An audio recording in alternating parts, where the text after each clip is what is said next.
जय गुरु जी। तो आज मेरा फोर्थ व्लॉग शुरू होने वाला है, फोर्थ नवरात्रे का। तो उसमें मैं ले रही हूँ जीरा वाटर, जबकि सुबह मैंने लिए थे 2 गिलास निवाए पानी उकड़ू बैठ के। उसके बाद मैंने वॉक करी थी, फ्रेश हुई, फ्रेश होने के बाद मैं ले रही हूँ जीरा वाटर। इसमें मैंने दालचीनी डाल ली थी। आप लोग एक हफ्ते लेना, एक हफ्ते बाद चेंज कर लेना, वो मैं आपको बता दूंगी जब मैं नेक्स्ट व्लॉग बताऊंगी। तो मैंने जीरा वाटर लिया है, सिप सिप करके इसको पीऊँगी। 8 बजे के करीब मैंने लिया है। एक्चुअली बच्चों की छुट्टी है तो मैं थोड़ा लेट पी रही हूँ, लेकिन मैं आगे से जल्दी पिया करूँगी जब बच्चों के स्कूल खुल जाएंगे। तो अभी जीरा वाटर मैंने लिया, सिप सिप करके पी रही हूँ मैं इसको। 8 बज रहे हैं, 7:30 पौने 8 हो रहे हैं। तो मैंने नहा धो के पूजा पाठ भी कर लिया है, क्योंकि नवरात्रे चल रहे हैं। तो अब मैं जीरा वाटर ले रही हूँ।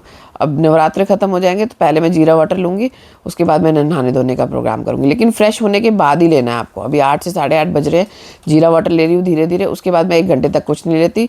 अब बज रहे हैं 10 साढ़े 10 बजे। 10 साढ़े 10 बजे मैंने ले रही हूँ पपीता और आधा बनाना, जो कि मैं बहुत अच्छे से, पानी नहीं हो जाएगा ना जब तक चबाऊँगी। एक गस्से को कम से कम 32 बार चबाऊँगी। खूब अच्छे से इसको चबाना है जब तक पानी ना हो जाए। वो खाने के बाद मेरी थर्ड मिल जो जाएगी, सेकंड मिल जो जाएगी, थर्ड मिल ही लगा लो आप मेरी, एक तरह से। पानी को आप इंक्लूड ना करो तो जीरा वाटर को। तो मेरी ये थर्ड मिल जाएगी। इसमें मैं ले रही हूँ अपना 3 चम्मच दही, काली मिर्च और नमक। और बीट रूट पुदीना मैंने बना कर रखा हुआ है। तो अगर आपको भी मेरे से रेसिपी जाननी है तो आप कमेंट करना। तो ये बीट रूट और पुदीना मैं पीस के पहले ही फ्रीज़र में रख लेती हूँ, फ्रीज़ करके। तो मैंने ये डाल दिया ताकि आसानी हो जाती है बाद में। पहले काटो, बीट रूट वगैरह फैल जाता है सब कुछ, ठीक है। उसके बाद मैंने लिए कुछ गुलाब के पत्ते, पुदीना और मखाने। ये फेस के लिए अच्छा होता है, ग्लो करता है और बालों की लेंथ भी बहुत अच्छी बढ़ाता है। तो आप इसकी चाय ज़रूर लिया करो, नहीं तो आप इसको दूध में भी डाल कर ले सकते हो, पुदीने को छोड़ के। मखाने और ये सब चीज़ें डाल सकते हो। तो चाय पीना फैट कटर है ये एक तरह से, लेकिन पानी खूब सारा डालना है। 3 चम्मच दही में पानी आपका खूब सारा होना चाहिए। कई लोग क्या करते हैं, गाढ़ी गाढ़ी लस्सी बना लेते हैं, वो नहीं लेनी चाहिए आपको। बिल्कुल इस तरीके से लिक्विड लेनी चाहिए। पानी की क्वांटिटी भी जाती है, और जितना लिक्विड लोगे ना उतना अच्छा रहेगा। आपकी स्टमक एकदम जो है ना क्लीन हो जाएगी जल्दी से। तो ये देखो मैंने चाय बना ली थी, बना कर रख रही हूँ मैंने। फिर लिया ये 2-2:30 बजे के करीब जो है ना मैंने चाय ली है। 2-2:30 बज रहे हैं। तो अब मैं जो चाय जो है ना धीरे धीरे सिप सिप करके पीऊँगी। अगर आपको नमक डालना है ठीक है, अदरवाइज़ आप अवॉइड कर सकते हो। तो मैं ये चाय ले रही हूँ, आप देख सकते हो कितनी क्वान्टिटी में। मैंने हस्बैंड के लिए बनाई थी, अपने लिए भी बनाई थी। और मैंने 5 बादाम भीगे हुए ले लिए। ये प्रसाद है, ये भी मैं ले लूँगी अगर इसमें से मुझे भूख लगी तो। अदरवाइज़ मेरे को भूख लगेगी नहीं, मैं इतना ही खाऊँगी। तो अब मैं इसको धीरे धीरे चबाती हूँ, और ये गिलास पूरा बड़े वाला भर जाता है मेरा इससे, लस्सी का जो मैं लेती हूँ। चाय बोलो, जैसे कई लोग चाय बोलते हैं ना, तो चाय समझ लो, नमकीन चाय है। तो अब मैं इसको डालूंगी और सिप सिप करके इसको पीऊँगी धीरे धीरे। आप इसके साथ साथ कोई काम कर सकते हो, ऐसा नहीं है आप इसी को लेके बैठे रहो।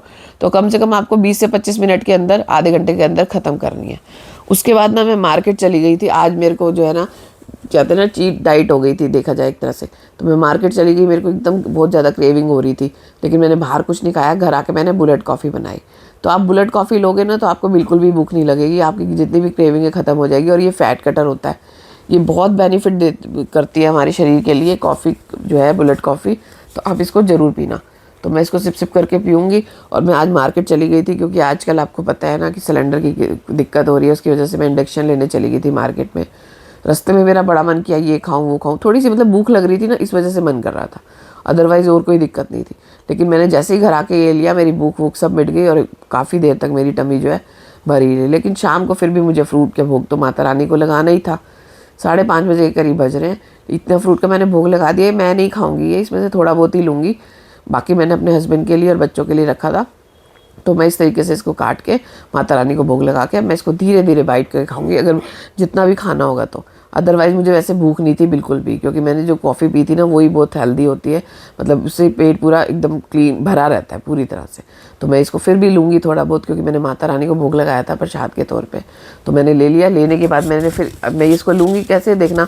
ये बड़े बड़े पीसेस काटे थे मैंने अपने हस्बैंड के लिए, वैसे मैं इनका भी छोटे छोटे टुकड़े कर दूँगी जो मैं खाऊँगी। जब मैं एक रोटी के 40 टुकड़े करती हूँ तो समझ लो आपको इनके भी टुकड़े करने हैं।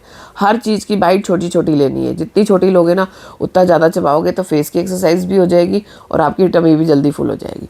तो आप ये देख लो, मैं एक फाड़ी खा रही हूँ ना चीकू की, ये कम से कम 10-12 बाइट लेके मैं इसको फिनिश करूँगी। तो आपका ऐसे ही पेट भर जाएगा। तो मैं धीरे धीरे काम करती रहूँगी। ऐसा नहीं है कि आप इसी के साथ बैठे रहो और काम करते रहो। उसके बाद आई बारी रात की। तो रात को मैंने माता रानी को भोग लगाया था इन चीज़ों का, साबूदाने की टिक्की। इसकी रेसिपी मेरे पेज पे जाके मिलेगी। बिना बहुत कम तेल में, आधे चम्मच तेल में मैंने 5 से 6 टिक्कियाँ तल ली थी। दही, खीरा, टमाटर और मिक्सचर और पनीर को रोस्ट कर लिया था। तो आपको जो भी रेसिपी जाननी है आप मेरे पेज पर जाकर इसकी रेसिपी जान सकते हो। माता रानी को भोग लगाने के बाद मैंने अपने हस्बैंड को दी।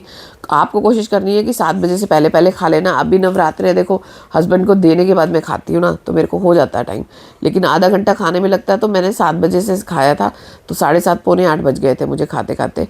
1 घंटा आराम से लग जाता है। तो आप ये देख लो, उसके हिसाब से आपको खाना है कि आपको 1 घंटा लग जाएगा। आप इतना धीरे धीरे चबाओ उसको, बिल्कुल पानी कर लो, इस तरीके चबाना। अब मैं पहले ये अपने हस्बैंड जी को दूंगी, उसके बाद मैं खाऊंगी। जो मैं खाऊंगी वो भी मैं आपको दिखा देती हूँ। मैंने ली 3 टिक्की ली मैंने, और सैलेड लिया। खूब अच्छे से सैलेड खाया है। सबसे पहले आपको खाना खाने से पहले सैलेड खाना है, इस बात का ध्यान रखना है। और सैलेड भी बहुत अच्छे से चबाना है, बहुत अच्छे से। तो ये देखो मैं इसको सैलेड को चबा रही हूँ। चटनी डाल ली थी मैंने कि आपको थोड़ा चटपटा खाने का इच्छा है ना, तो आप इस तरीके से खा सकते हो। 3 टिक्की ले ली थी मैंने, सीताफल ले लिया था, आलू सीताफल, और दही ले लिया था। ये मेरे लिए इतना ओवरलोड हो गया था कि मेरा पेट अभी तक भरा हुआ था। आज मैं वॉक करने बाहर नहीं गई थी, तो मैंने आज वॉक की भी डाल दी। मैं घर के अंदर ही करी थी, मेरा घर ही बहुत बड़ा है, तो मैं घर के अंदर कर रही थी। आप कोशिश करना घर से बाहर करना, एकदम अच्छा से करना, ताकि दूरी तक आप कर सको और थको भी ना। छोटी जगह पे ना थक भी जल्दी जाता है, पर मेरा कोई किसी कारण में जा नहीं पाई बाहर, तो फिर मैंने घर के अंदर ही वॉक की। इसके 1 घंटे के बाद मैं बुलेट कॉफ़ी ले लेती हूँ, या मन हो तो फिर ग्रीन टी ले लेती हूँ, लेकिन कुछ लेती हूँ। और फिर मैं टाइम से सो जाती हूँ। सुबह में मॉर्निंग उठने के बाद वही शेड्यूल रहेगा मेरा। तो आप मेरे चैनल को फॉलो करना अगर आपको मेरे सब कुछ अच्छा लगे, रेसिपीज़ अच्छी लगे तो। Thank you.